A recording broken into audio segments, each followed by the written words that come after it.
Good evening, everyone. We continue our study in the book of First Samuel. We left off chapter 4. At the end of chapter 4, we saw how the Israelites at uh, Evan Ezer uh, were defeated badly by the Philistines. At the same time, the Philistines actually captured the Ark of God, and with that, this is what we call the ancient way of having a battle. And they would pick up the Ark of the Covenant or Ark of God, as it's described in chapter 4, as the spoils of war. And besides the Israelites having lost so many lives, they lost the very symbol of God's presence, the Ark of God. And when Eli heard about it, he fell backwards and he died. At the same time, the two sons of Eli also died. So we left off at that point in time, and so now the Ark of God is taken by the Philistines, and so we continue in chapter 5, verse 1. Chapter 5, verse 1 says, the Philistines uh, took the Ark of God, and then it says, and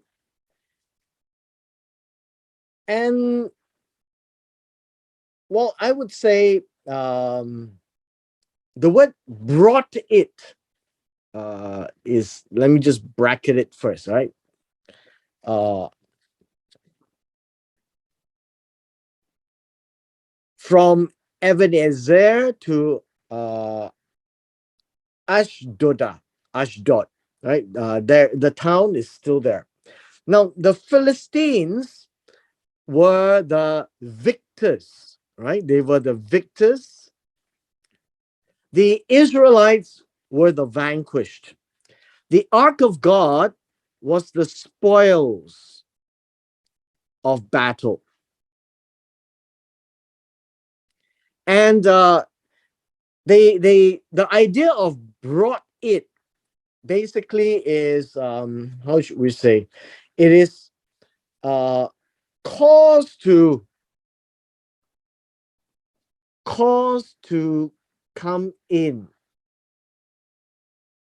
Now, I'm just highlighting these words because the the Hebrew does not give us any clarity as to how the Ark of God was moved around. And so the English words like brought from, carried away are not really correct. The Hebrew, as I have seen it, tends to avoid specific actions, and it really focused on the movement rather than the means of bringing it along. And so the idea of brought it in the Hebrew, right here, literally means to cause it to come from Evan Ezer to Ashdod. So it is a focus on movement rather than on the mechanics of it. And so we should not, when we read this chapter, conclude any idea of whether it was carried on the poles, it was put on the cart, it was led by an ox. None of those are described until much later on. And so in chapter 5, I would advise us when we read this to try to tone down our thoughts from running away from us. Verse 2, then the Philistines, and it says here, took the ark of God and brought it to the house of uh, Dagon and set it by Dagon. And me too. break this down a little bit. Now, the idea of take, right, gives us an idea of taking taking charge. And they are in charge of the ark of God because it was the spoils of war. And so it does not really explain the mechanics again. It explains the ownership, who is doing the action, right? The next word here is brought. Again, this would be the same. It is caused to come in, and is coming into the house of Dagon, and it was set by Dagon. Now, it's not very clear in the English, but let me just break it down a little bit. House of Dagon literally means the temple or the location to house Dagon. Like the word Bethel, right? The word Bethel, you know the word, the English word is Bethel, right? But it's basically Bethel. So this would be understood as the house of God, right? This would be the God of Israel. And when we talk about house of Dagon, this would be Beit Dagon. That's how it is understood. Now, Dagon is the transliteration. This is a correct transliteration. So let me just explain to you right here. The word Dagon. So Dagon by itself, uh, Dagon is the name. Uh, it actually comes from the word dag, and dag means fish. And so, and understand when it says fish, we in English think of fish. Wow, no, it's the one that is on the steamer. We would have steamed fish. It would be in the aquarium. They're all swimming in the sea. The idea of fish, by the way, has a well, I guess two ideas. One is from the idea of a tail movement. Tail movement. The sweeping of the tail back and forth, right? The second idea here is from what we call from the word daga. It means to move rapid and to also look at spawn, right? Spawn a lot. And so this is the idea of fish. Very unlike our present day, they've got fins and they've got scales and it's cold-blooded and it lays eggs. The Hebrew doesn't have that kind of a definition.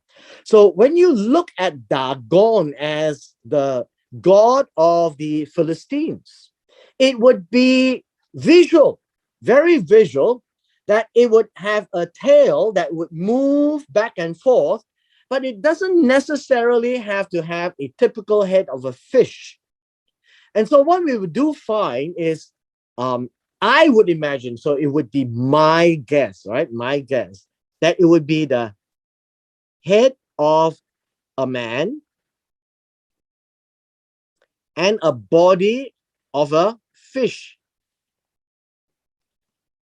with a tail on a piece of rock. And this is all carved out, and with hands So it's very similar to the Egyptian gods, like Khnum, the head of a goat, but the body of a human.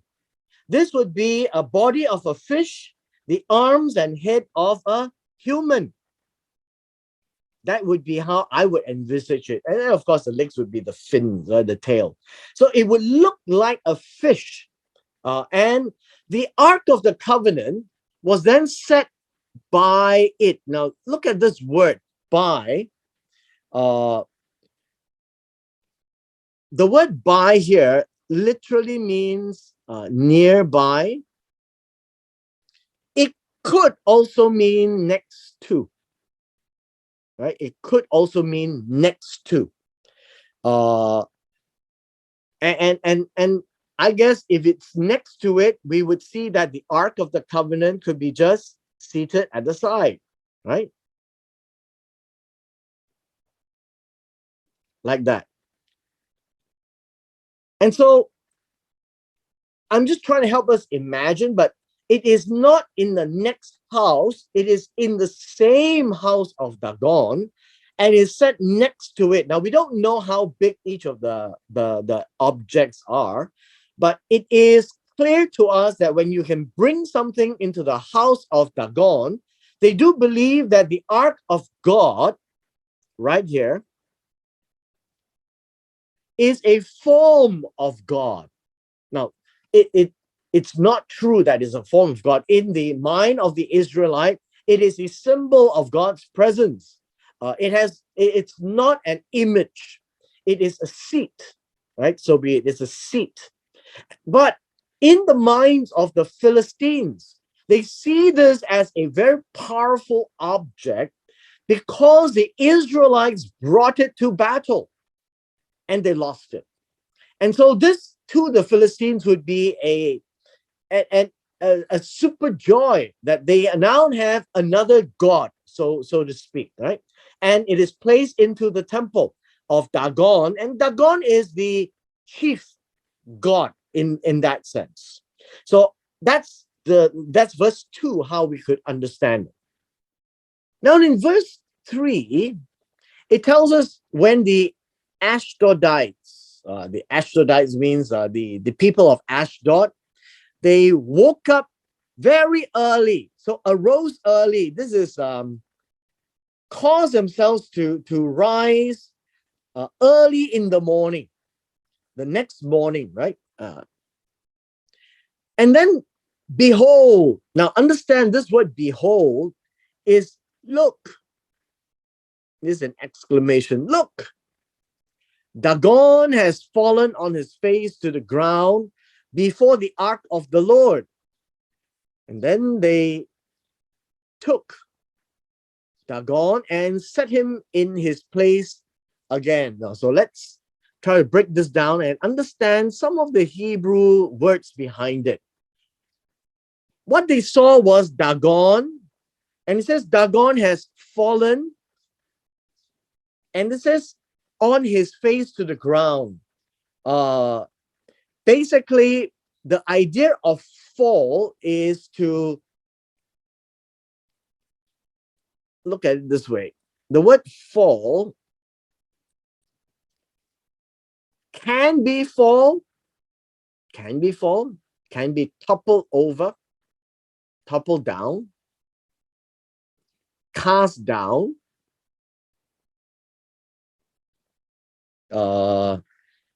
and it also means to fall, prostrate. What does that mean? Fall to the ground, lying flat. And the expression here is on his face. On his face has fallen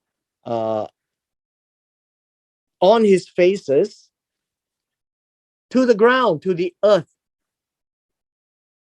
Literally on the ground, face on the ground. And so what do you find is it is a very peculiar phrase. And then this one word before again is to the face of.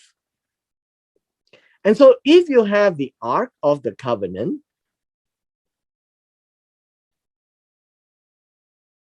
and then you have Dagon, so Dagon would look maybe something like that. Right? Maybe something like that. His hands and his head. And it is on the ground, right? Face on the ground. And it is actually positioned to bow down to God. So this is a symbolism. It is a symbolism such that Dagon is no longer standing up, but he is bowing down. And in ancient times, the lesser bows down to the greater. And falling on his face literally means fall prostrate or give obeisance. Like somebody, like a king, when he passes by, people will bow down to the king.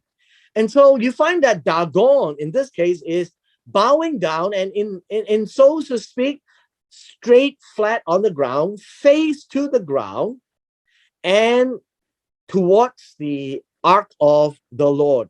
And the picture is incredible, because the picture here is that the God of the Ashdodites, the Philistines who live in Ashdod, who have Dagon as their god, and brought the ark of God into the temple of their God, had now seen their God bowing down to the God of Israel. That is the imagery that verse 3 is actually expressing. Now, verse 4, they set him back up. They set him back up. And when they arose early the next morning, and behold, all these words, behold, is look, exclamation mark. Dagon had fallen on his face to the ground before the ark of the Lord. Now, again, that same symbolism has taken place, but the second part is new. The second part says this in verse 4. The head of Dagon, the two palms, both the palms is the two palms of his hands were cut off on the threshold. Only the trunk of Dagon was left to him. So let's break this down a little bit in the Hebrew. Now, the first part, I think we don't have to repeat, is exactly as verse 3. We see this exact situation, but what was different was this. The head, the palms were all broken down. And so now on the threshold, the opening, you see the head of Dagon. You see the hands of Dagon. And this would be an opening. The threshold is the door, and it's an opening out to the outer part of this temple. And these possibly might be steps up to the temple. But what people are seeing now is this body is still intact. You can see this body is still intact, but it's fallen down on the ground. The arms are there, but the hands have gone away. And so the whole idea of this picture now in verse 4 is that Dagon is completely destroyed in subservient to Jehovah, the God of Israel. This is a very powerful image. Not only that Dagon is bowing down to the God of Israel, now the God of Dagon, or the God of the Ashdods, is also destroyed. No head, no hand, cannot do anything, cannot say anything, head off, dead. So it is a defeat in a religious sense to the people of Ashdod, to show us that when God is fighting for Israel, it is much more than winning a war. The God of Israel has won in the temple, in the house of Dagon. That's basically it. And they serve the God of Dagon, right? The Dagon, the God. And in this case, they have lost to the God of Israel. Verse 5. Verse 5 says, therefore, neither the priests of Dagon, and we will look at this,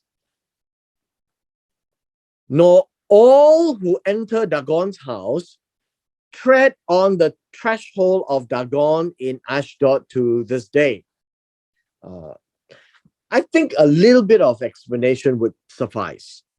It means that the priests and everyone who enters Dagon's house, they would not step, this is the word, they would not step on the steps or the opening to the house of Dagon. To this day, what does that mean? At the time of writing,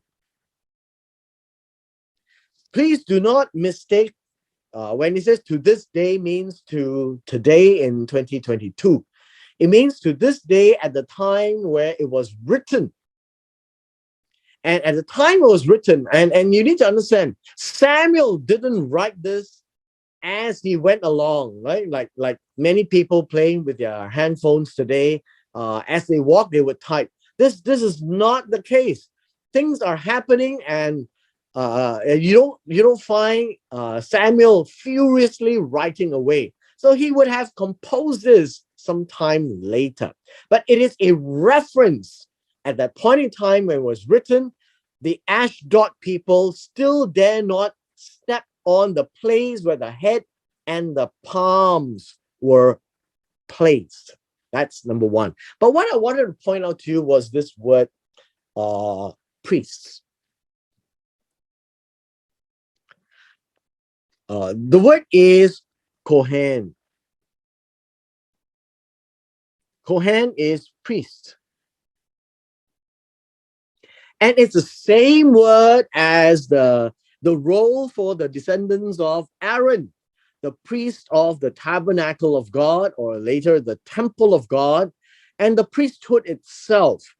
The word priest is a very generic word, like the word God, El or Elohim, where it can be generically applied to Dagon as Elohim, to the God of Israel, Elohim. So the priests of the temple of God, where the descendants of Aaron would have passed down that role, it's the same word that we use for the priests of Dagon.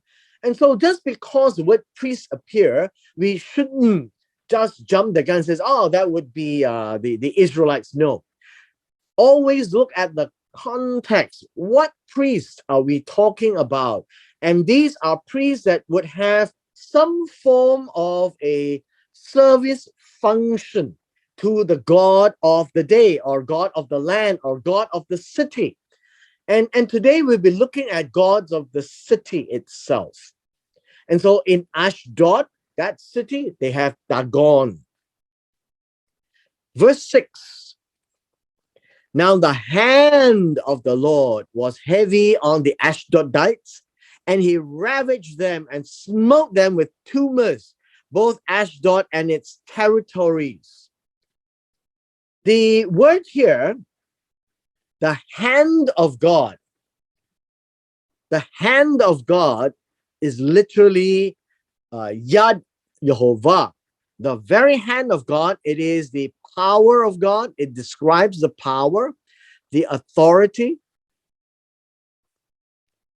Symbolically, that's what the hand represents. And so when he says the hand of God was heavy, the word heavy here is kavod, or in this case is kaved or kavad, right?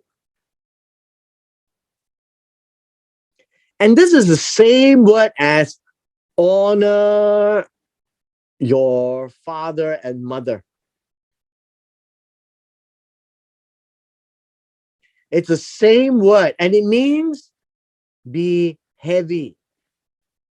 And so when it talks about your father and mother, that same word be heavy means to honor, to give respect, and to give importance. That's what heavy, the imagery of heavy is. It's a very Chinese connotation.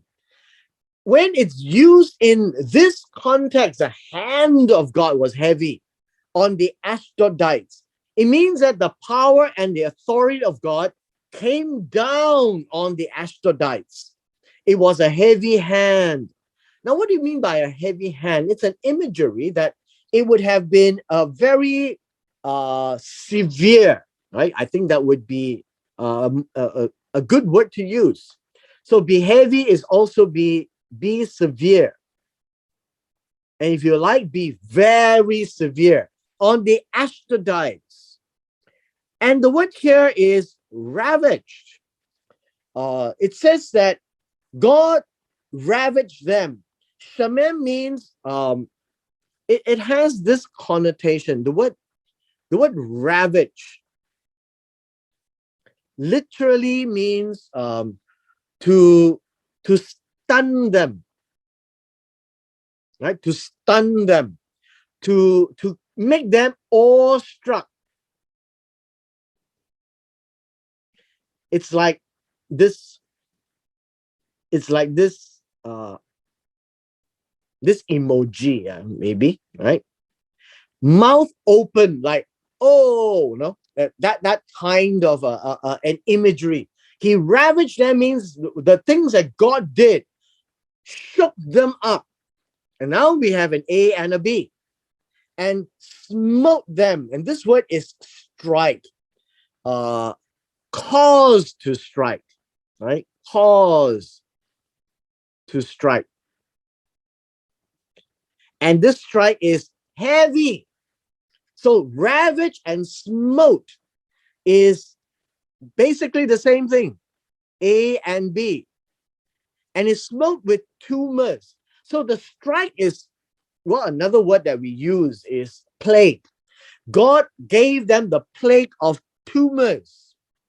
Now, this is tumor, it's not boil, and it's probably in the inner body, and it's generally translated as hemorrhoids, right? Hemorrhoids. HEMORRHOID.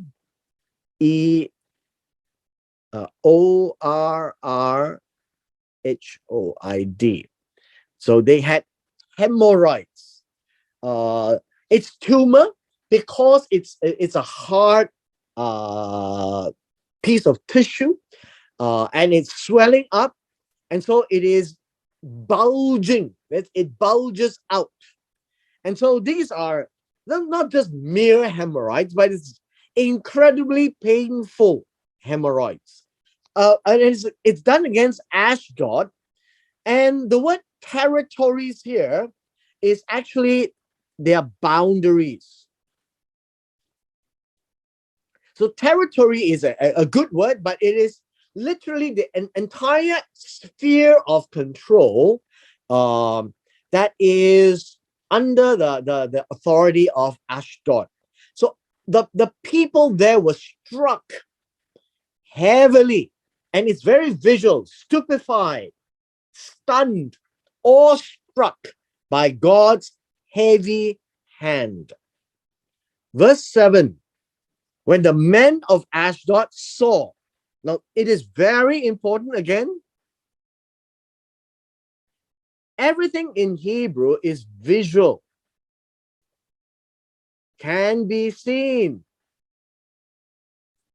It's not a little pile that's inside the abdomen, no? Or the colon.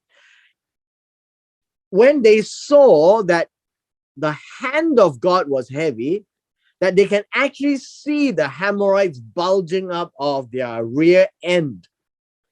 They said, the ark of God of Israel must not remain with us, for his hand is severe on us and on Dagon, our God. Again, you see the word severe. The word severe is harsh. They know it's harsh.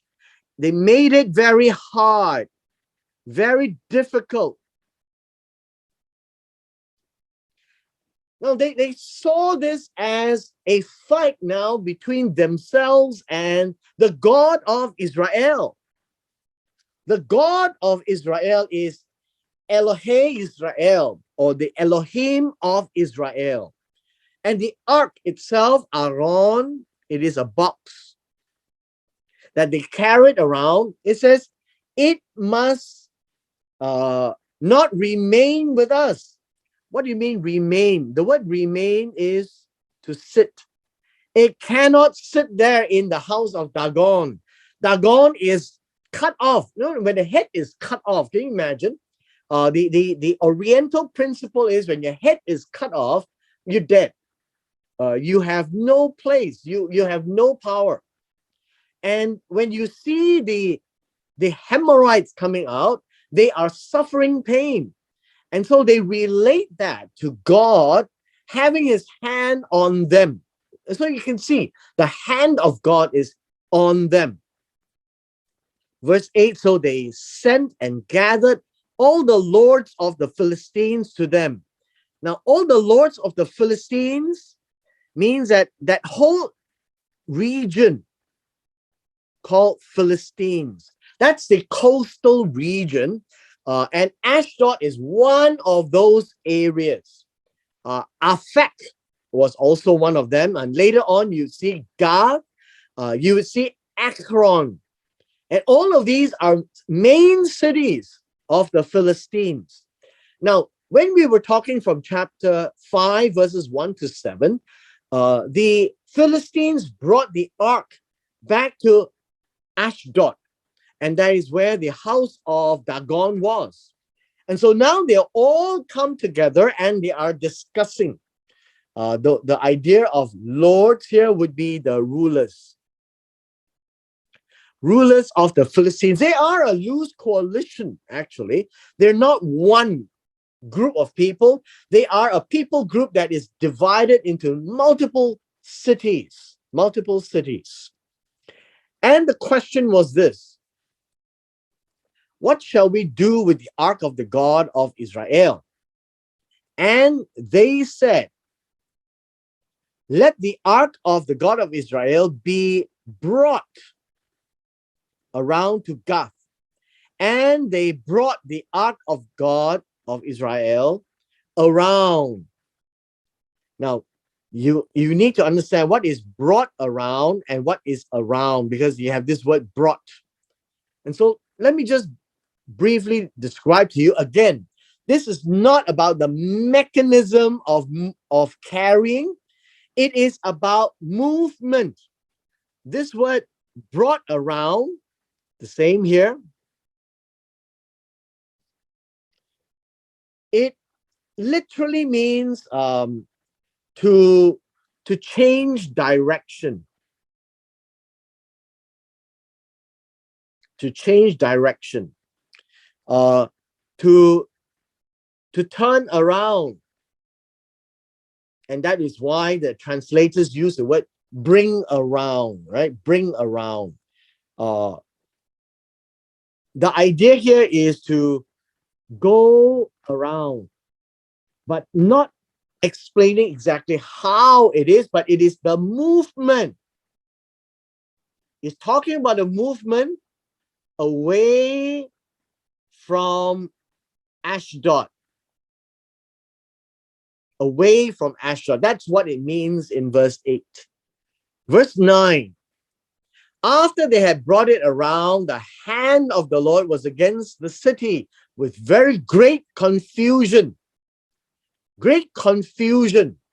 Verse 9, when it says great confusion. This is a, what do you call it? The word here really mean uh,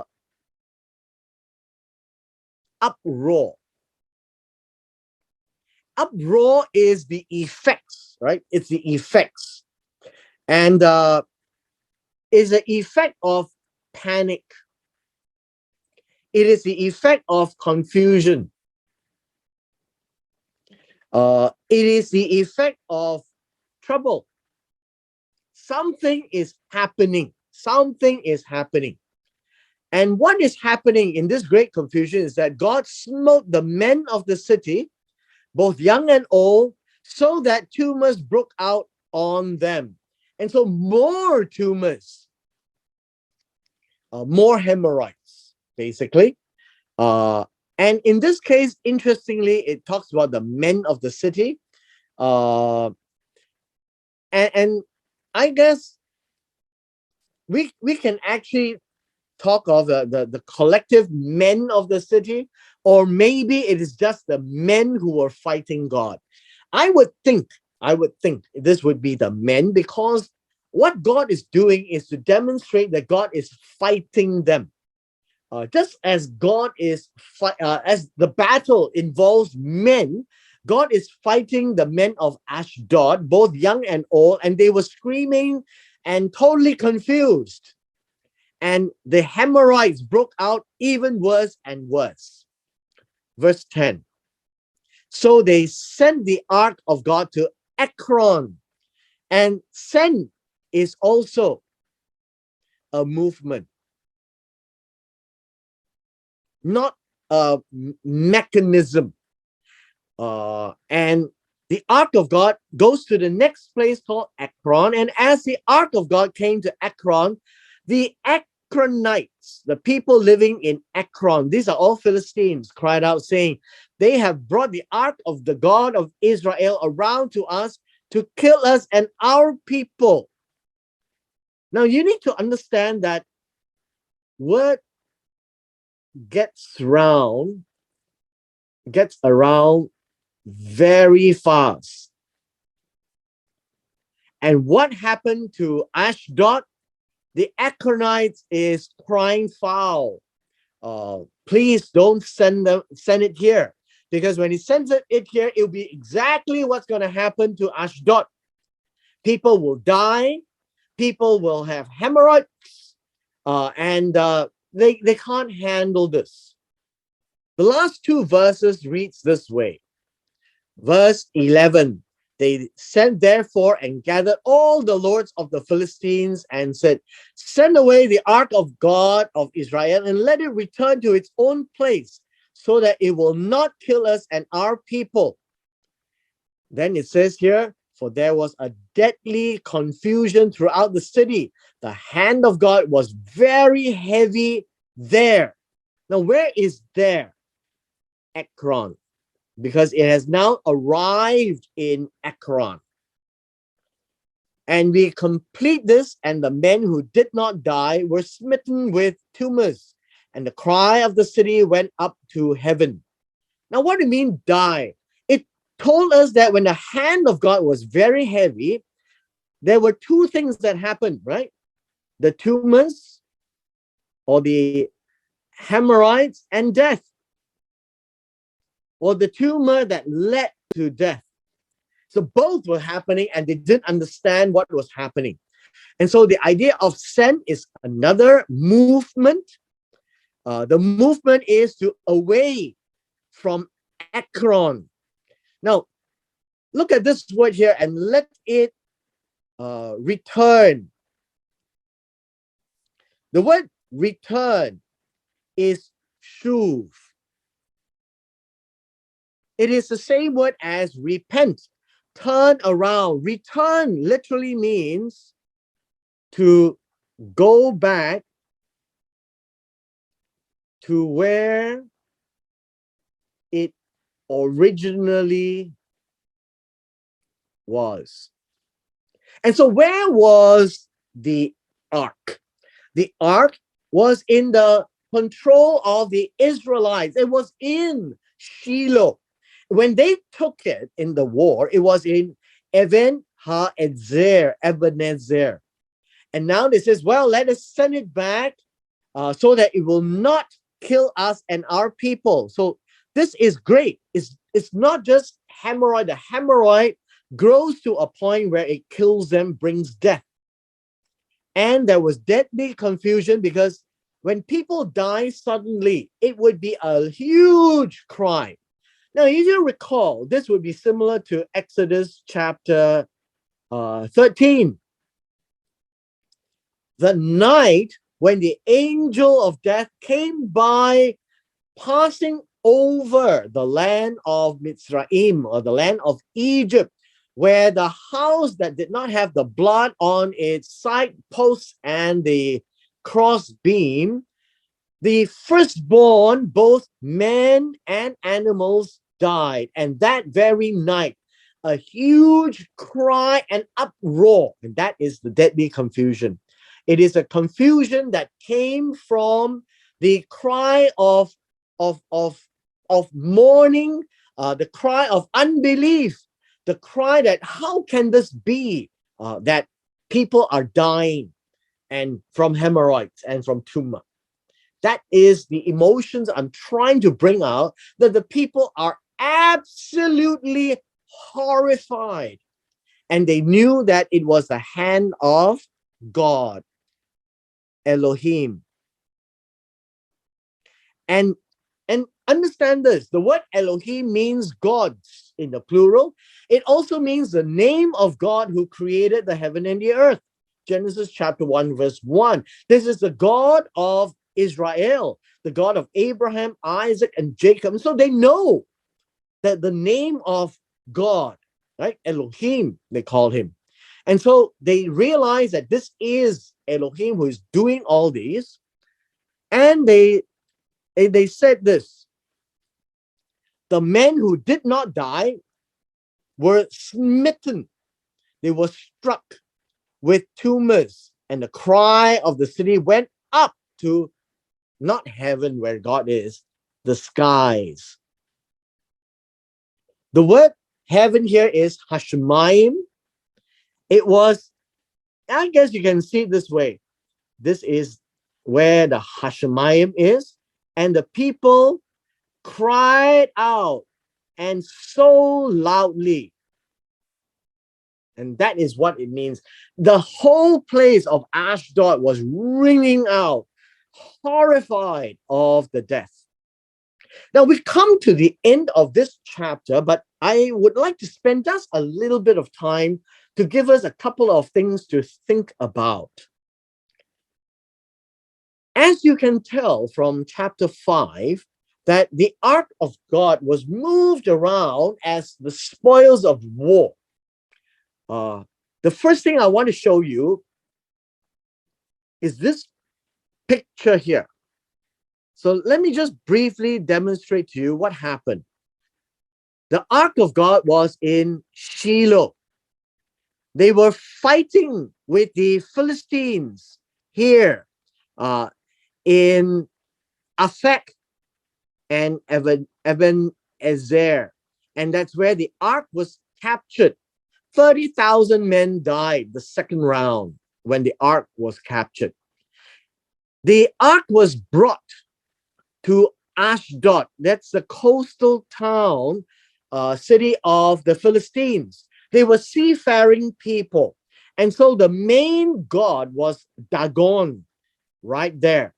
And so when they decided that, oh, we need to move it away, they were to move it to Ekron, right here. And each of the step of the way were seen with disaster. Now, what I wanted to talk to you about was this. If you recall, as we went through chapter 5, it was the Philistines who have the ark of God, and they kept it in the house of Dagon. And when they saw how the statue of Dagon had fallen down, day after day, the first day, the second day, the head and the hands were broken off. They were horrified. the point I wanted to make was this, that one of the strange and interesting observation was that the Hebrew Bible never ever discusses the idea that the Philistines or these Philistines in Ashdod would believe in the God of Israel. When they could see the power of the God of Israel bringing down the statue of Dagon and then striking them dead with hemorrhoids and with such pain and awe, and they were dabbling with this and said, we need to move this away, because they thought that as long as the ark of God is not with them, God would not strike them. And so they know the God of Israel now very clearly and very vividly. But the Hebrew Bible never talks about the Philistines saying that, wow, the God of Israel is real, is powerful, and so we will worship the God of Israel. And they never do that. They still wanted to be with Dagon, and they would move this all-powerful God of Israel away to have nothing to do with this powerful God. And they would be subservient to this God. Why? Because that is a God of power. That God belongs to Israel. And so they can see that association of the God of Israel, the Ark of Jehovah, or the Ark of God, and that whole symbolism of the Ark has everything to do with Israel and nothing to do with the Philistines, or particularly nothing to do with Ashdod. And so Ashdod decided that, well, we'll move it to Ekron, and Ekron was up in arms, and they suffered the same fate. And they could visually, vividly, literally see the hand of God, and not just the hand of God, the heavy hand of God upon the people. They died. They had hemorrhoids, and they died. And they do not want to have anything to do with this ark of God, where they have captured. They knew it was the wrong thing to do. And they have heard that God had brought the Israelites out of Egypt, but they had decided that they would be stronger than the Israelites. And behold, yes, they were stronger by battle, but not by might of the God of Israel. And now they have seen the might of the God of Israel, who can strike them dead without any Israelites. And that in itself is the almighty power that was shown. When God works, there is no ambiguity. He doesn't really need humans, like the frail Israelites who were stiff-necked, who want to do things their way. And yet God says, you touch my ark, you pay for it, because the ark of God is holy. It is special. And how is it special? The Philistines in Ashdod and Ekron now knows firsthand how special the ark of God is. Yet, the Hebrew Bible never once discussed that they would serve the God of Israel. They would return the God of Israel. And when they do that, they believe, now I use the word believe because they believe that action itself would pacify God of Israel, and all these plagues of hemorrhoid and death will not be upon Ashdod and Ekron and the people of the Philistines. Now, all this is happening within the first couple of months. In fact, we were told about 7 months. We will see that tomorrow. But the observation that is interesting is the God of Israel is always the God of Israel. He will never be the God of the Philistines. And the God of Philistine will have to bow down to the God of Israel, as we have seen in verse 3 and 4. Now, these are all powerful symbolism of the ancient past, where they now know that the God of Israel is a holy God, a special God, a living God, because things happen. And this is not just little things happening. This is major, that people die suddenly. They get the hemorrhoids and they die, not in one city, but in two. And everywhere around them that is under their control.